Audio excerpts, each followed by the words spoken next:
All right. So another beautiful Florida winter day. It's December and almost holiday time.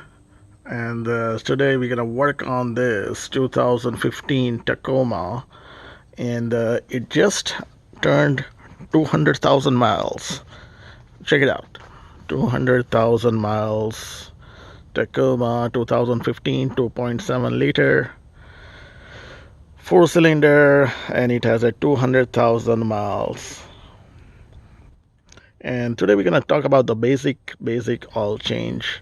And people ask me all the time, and now more and more often as the friends and family found out that this truck is turning 200,000 miles, and they've been keep asking me what type of oil I use, what I do, if he has given me any trouble, any engine issues, etc. So let's talk about it.